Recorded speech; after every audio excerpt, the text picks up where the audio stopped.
Привет-привет! Меня зовут Людмила, и с вами Таро в потоке. Сегодня мы с вами сделаем разбор на одну тему, и название к нему звучит так. Мы расстались. Что он думает сейчас и что он сейчас к вам чувствует? Ну, собственно, мои дорогие, да, так как у нас разбор на одну тему, внимательно слушайте сигнификацию. На сигнификации я посмотрю, что за человек, да, к нам пришел, кого вы загадали. А потом посмотрим саму ситуацию, почему расстались, что произошло, собственно говоря. Вот. И если эта сигнификация с вами совпала, слушайте дальше, да, смотрим, что мужчина думает о том, что случилось, что думает о вас, намерен ли продолжить что-то, возобновить отношения или же нет. И, конечно же, что он чувствует в вашу сторону. Будем сегодня глубоко во всем разбираться. Это я, знаете, поглядываю, работает ли у меня микрофон.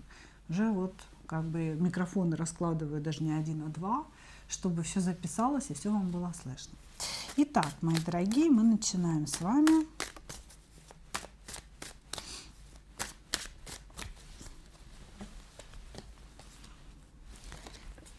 Кто к нам пришел и что между вами случилось? Почему вы расстались?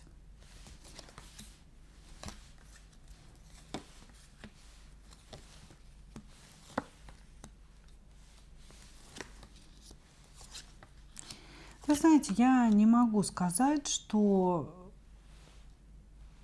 это ваш единственный мужчина, о котором вы очень сильно переживаете. То есть вокруг вас вообще вьется здесь такая стайка небольшая, скажем так, кроме загаданного товарища. Вы дама популярная и, в принципе, как бы не чувствуете себя особенно обездоленной. Да? Я думаю, что просто интересно послушать мысли человека, интересно посмотреть, что он там думает по поводу вашего расставания.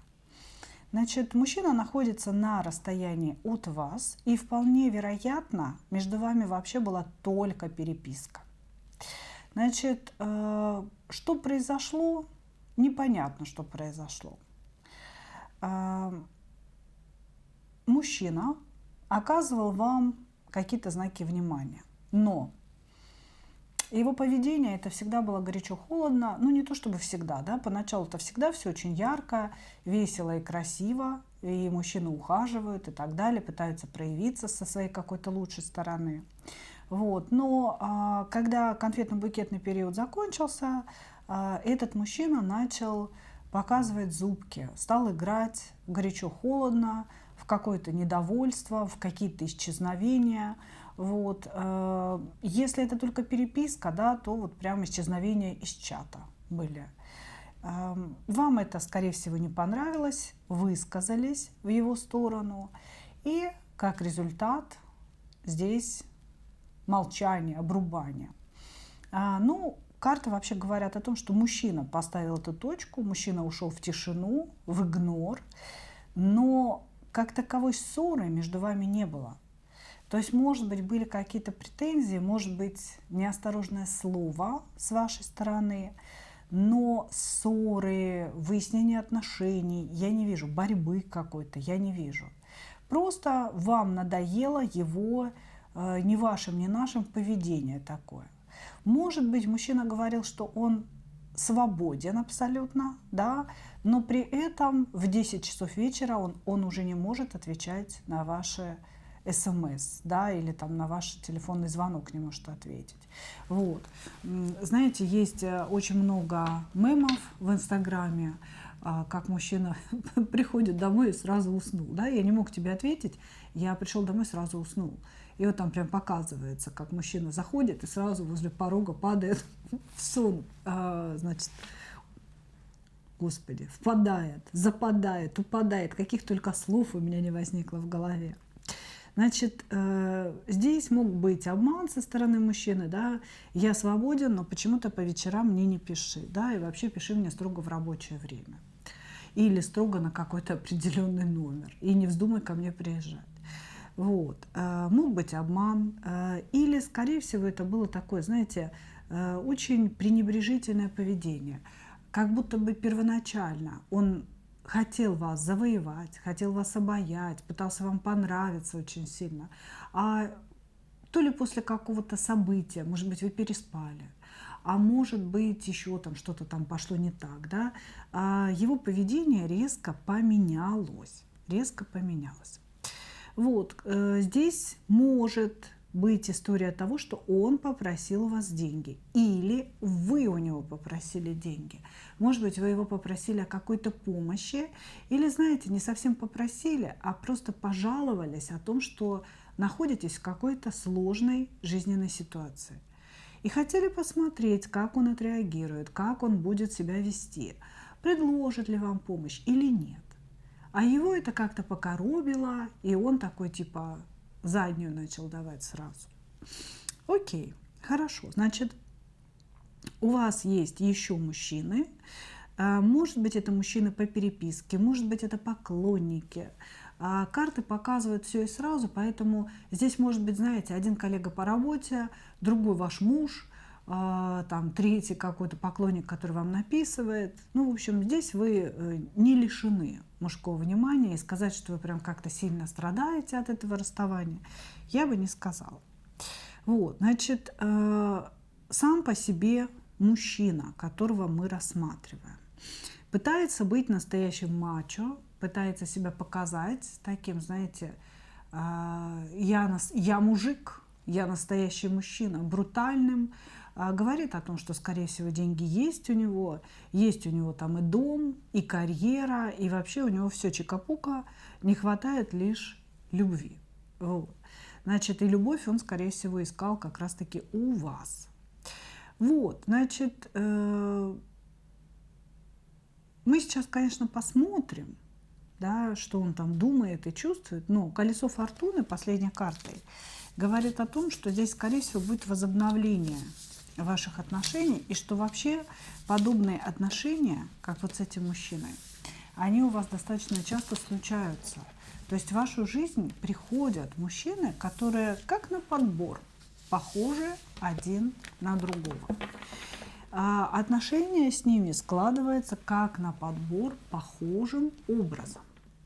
То есть определенная цикличность не только с этим товарищем, которого вы загадали, а еще и с другими товарищами, да, которые становятся вот прям поразительной копией вот каждых ваших отношений. И вы задумываетесь, а какого, собственно, фига? А фига, собственно, урокового. Понимаете? То есть, если вы не проходите какой-то урок, вам все время по капельке вливают вот такие знакомства, вот такие отношения, чтобы вы, ну, наконец-то до чего-то дошли, да, наконец-то что-то для себя поняли и выяснили. Хорошо. Хорошо. Ну, давайте смотреть, да, сейчас, когда уже все случилось, все произошло, что он думает о вас.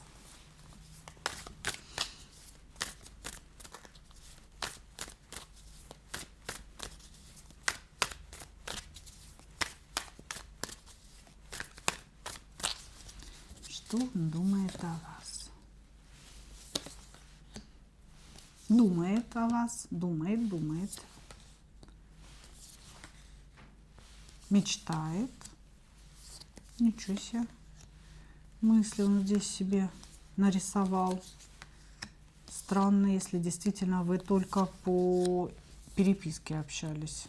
О, юкарная бабайка. Здесь какие мысли-то, слушайте. Значит, что он думает о вас? Ну, во-первых, он о вас думает и думает, что вы с ним очень подходите друг к другу. Что вы шерчика с машерчикой, что вы его пара. Вот так он считает. Значит, человек говорит о том, что между вами могла бы быть идеальная семья. Десятка кубков, десятка пентаклей. Он говорит, что он мечтает, он не просто о вас думает, он мечтает о том, ну, скажем так, в каких прекрасных отношениях вы могли бы быть, какими эмоциями вы могли бы его наполнить, если бы вы все это не уничтожили, как он считает. То есть ваше расставание, во-первых, в вашем расставании он обвиняет себя, вас. Слушайте, ну хорошо, если себя, да, хорошо, если оговорочка по Фрейду. Значит, в вашем расставании он обвиняет вас, тут мы уже судим по картам, да, вот, и он говорит о том, что это просто вы или к чему-то придрались, или чего-то не захотели, или как-то сконцентрировались на, как он считает, несущественных мелочах. Вот, значит, и все испортили. Сконцентрировались и все испортили. Дальше, что он думает? Он думает о том, что еще ничего не потеряно, и при каком-то шансе, который вы ему должны дать, или, может быть, дадите, да, он готов вас и дальше завоевывать. Он, короче говоря, учел какие-то свои недостатки, учел неправильный стиль общения, я бы так сказала. Типа того, что я больше не буду холодным, я теперь буду горячим, я теперь буду жезловым. Но вы должны понимать, что это все равно будет какое-то притворство. То есть как только он начнет действовать, а он начнет действовать, этот человек, как только он начнет действовать, все его проявления, это будет какое-то первое время. Да, жезловое проявление, желание вас завоевать, вот как-то заинтересовать собой, может быть, подарки, приглашения, или наоборот, там такое, знаете, там, если это только переписка, с утра до вечера, я тебя люблю, ну что ты там, ну как у тебя дела, что ты думаешь, что ты чувствуешь и так далее, вот. То есть здесь мужчина хочет вас завоевать, он хочет стать вашим императором, и если бы сигнификация не показала нам расстояние между вами, я бы сказала, что у него здесь есть намерение вообще приехать, на вас жениться и сделать вас своей женой. Все, вот, блин, здесь четкие намерения в мыслях, понимаете? Как бы вот это ваше расставание, оно, по сути, воспринимается им как небольшая пауза на подумать. Да, как бы мы ушли на подумать, но обвиняет вас, типа она, мои старания, то, что я старательно строил, и как я проявлялся к ней прекрасно, он считает, что вот он вообще ничего не сделал плохого, да, вот, значит, все это она низвела к нулю. Из десятки пентаклей привела к пятерке пентаклей, еще и перевернутой, да, в минусе. Пятерка пентаклей в минусе. Потому что она меня не поняла, она меня не услышала, она захотела все воспринять, как вот ей заблагорассудится. Вот, значит, но тем не менее она мне нужна. Здесь мужчина четко осознает, что вы ему очень нужны, что вы его все и что он готов к завоеванию.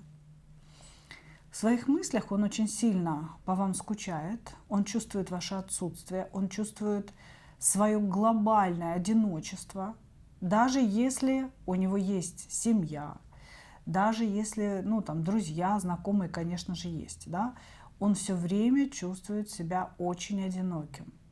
Понимаете, вот ему вас ужасно не хватает. Этому человеку вас ужасно не хватает. Вот, значит, здесь будут проявления 100%, потому что ему без вас плохо, а с вами хорошо.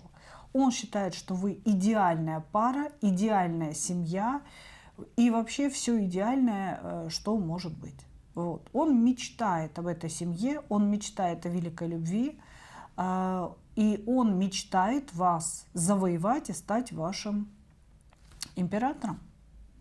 Он считает, что обязательно будет какая-то возможность, колесо фортуны повернется той стороной, какой нужно повернуться, и вы снова будете вместе. Прикиньте. Кино с немцами. Смотрим дальше. Смотрим дальше. Чувства его сейчас. У разбитого корыта какие чувства испытывает товарищ? Мысли, я вам хочу сказать, очень такие наглые, очень уверенные, самоуверенные. Человек здесь, вообще не собирается останавливаться. Он уверен в себе. Давайте посмотрим, да, что же там в чувствах-то тогда.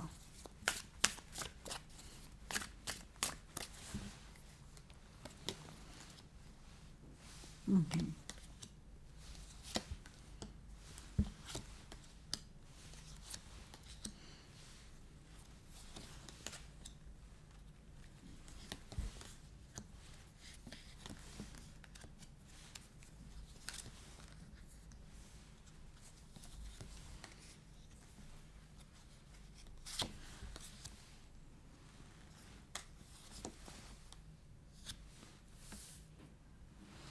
Знаете, интересно здесь показано. Я бы сказала, что в его мыслях о вас гораздо больше чувств, чем в его истинных чувствах. Значит, безусловно, этот человек считает вас не случайным человеком в своей жизни. Он говорит о том, что с вашим появлением все начало меняться, и меняться начало в лучшую сторону. Вы как будто, знаете, солнечный луч в темном царстве, в темной комнате, который осветил собой вот что-то, и все приобрело какие-то, знаете, привычные, хорошие очертания. Вот, значит, здесь мужчина ощущает вашу значимость, но по сути он как будто бы точно не уверен, что он чувствует. Понимаете? Вот здесь вот в чувствах ощущается, что он вас не знает или очень плохо знает. И как будто бы ваш образ у него внутри идеализирован и придуман им же. И он боится, что как только вы встретитесь, увидитесь или ваше общение возобновится уже в каком-то новом формате, что вы окажетесь не такой. Вот не той, как я себе придумал. Понимаете? Не той женщиной, которую я себе придумал.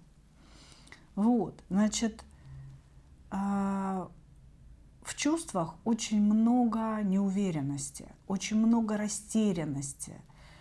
Я фантазирую о ней, я придумываю ее настоящей императрицей, что она меня слышит, понимает, поддерживает. А вдруг все это не так?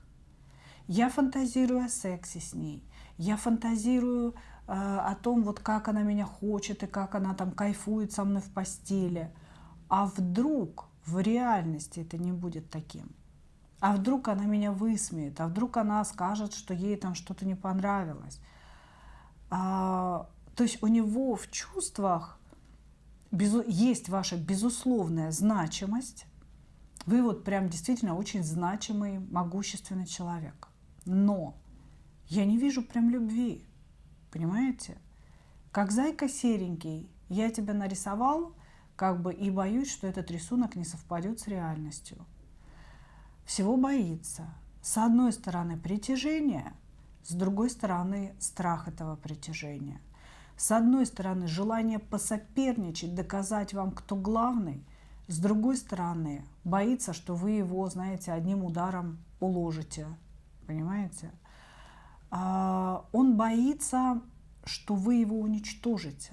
Понимаете? То есть человек очень боится идти в эти чувства, он очень боится осознавать свои настоящие чувства, потому что он говорит, если я поверю в то, что она настоящая, это раз. В то, что я ее по-настоящему люблю, это два. То она уничтожит меня, потому что она будет иметь надо мной власть невероятную. Вот. Я не должен дать ей власть. Она должна любить меня, она должна за мной страдать, она должна меня просить, умолять, возвращать, она должна это все делать. Только тогда я буду уверен в том, что, ну, собственно, я победил, да, что я победитель, завоеватель, и что с нашей любовью ничего не случится. Здесь, знаете, идет такое странное ощущение, как будто бы человек готовится к любви к вам. Да? На дне колоды у нас есть эта десяточка кубков, но в Манаре десятка кубков – это любовь к женщине, да, которую еще нужно завоевать, на пути к которой лежат определенные препятствия.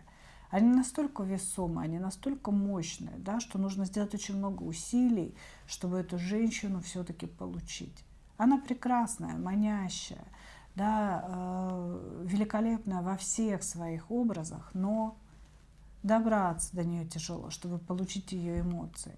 И он как будто бы мечтает о том, что в конце-то концов все наладится, все будет хорошо, и хочется ему этой любви. Но вот столько страхов, столько растерянности, что я бы не стала говорить о том, что эта любовь есть прямо сейчас. Нет, нету. Есть такая, знаете, фантазия, иллюзия, выдумка. Хочется ее реализовать, хочется, чтобы она была в настоящем, да, но страшно. А вдруг мы не совпадем, а вдруг я не понравлюсь, а вдруг она не понравится, а вдруг все пойдет не так. Уж лучше сидеть здесь в кустиках, да, мечтать, иллюзионировать у себя в голове, потому что иллюзия не рассыплется, да, как бы иллюзия останется иллюзией. Вот, значит, вы знаете, какое-то у меня странное ощущение, что этот человек не совсем понимает, что вы расстались. У нас просто расклад называется, да? Мы расстались, чем там думает, чем там чувствует. У меня очень странное ощущение, что вы-то с ним расстались, а он с вами как бы нет. Понимаете? И потому что у него все это живо, и все это вот тут вот в сердце, и в голове, и намерения, и вот и я это, и то сделаю, и как бы все у него хорошо. Понимаете? Хорошо? Давайте тогда мы с вами выясним доскональненько, как он будет действовать по восстановлению этих отношений. Раз он нам обозначил свои намерения, что типа десятка кубков завершится между нами все семьей, любовью, благополучием. Вот. Я буду императором июйным. Вот. Давайте посмотрим, как он это намеревается сделать, исходя из того, что вы расстались. Ух уж мне эти принцы на белых конях.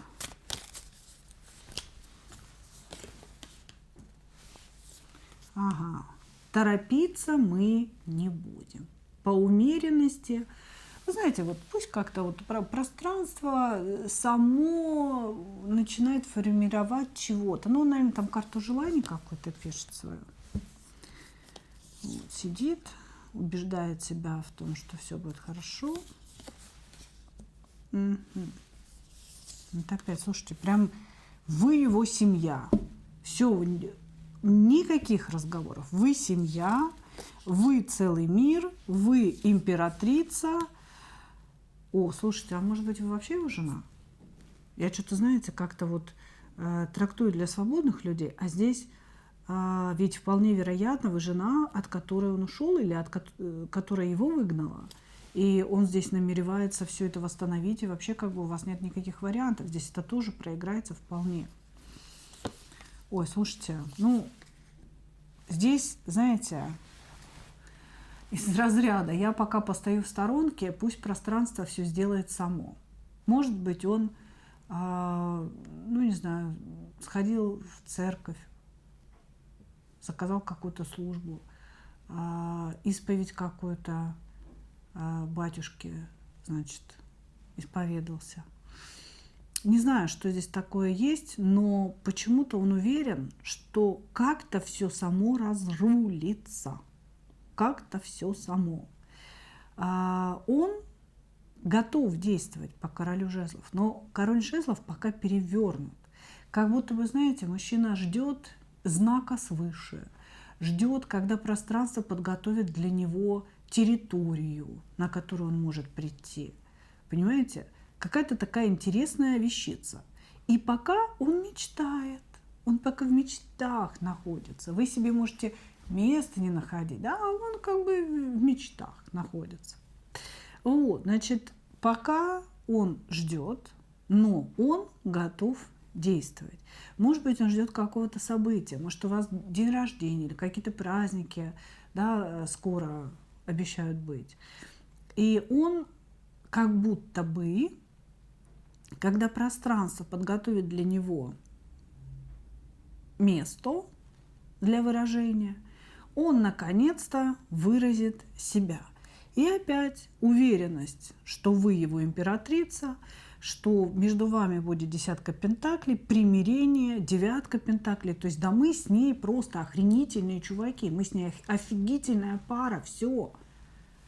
Просто, ну, благополучие, деньги, комфорт, кайф, мы нашли друг друга, все будет хорошо, но только хорошо по умеренности, да, то есть как бы Боженька сам все сделает.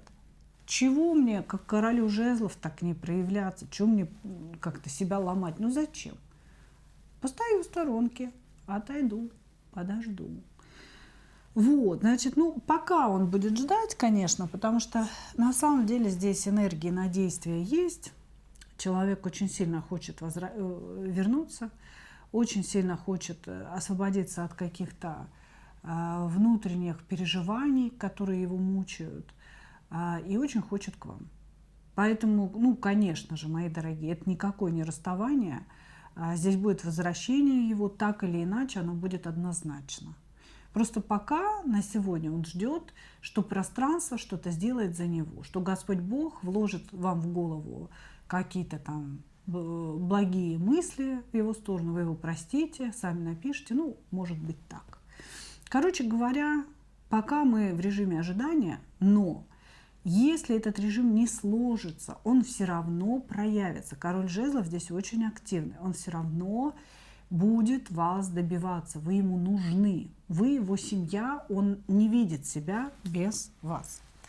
Поэтому, мои дорогие, как говорится, совет вам за любовь. Не знаю, куда вам всех остальных девать мужчин, которых показала сигнификация.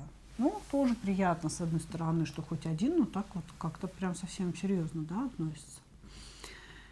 Ну что, благодарю вас. Вот такой у нас сегодня получился разбор. Напоминаю тем, кто еще не знает, что есть новый канал Людмила Шпакова в потоке. Приглашаю вас подписаться на этот канал. Переходите по ссылочке под этим видео. Благодарю вас еще раз. И, как обычно, хочу пожелать вам только одного. Встретить свою настоящую любовь и не потерять в ней себя. Ну а мы увидимся с вами в следующих видео. И если вы подпишетесь на новый канал, уже завтра, потому что и здесь, и там видео идут в шахматном порядке. Пока-пока.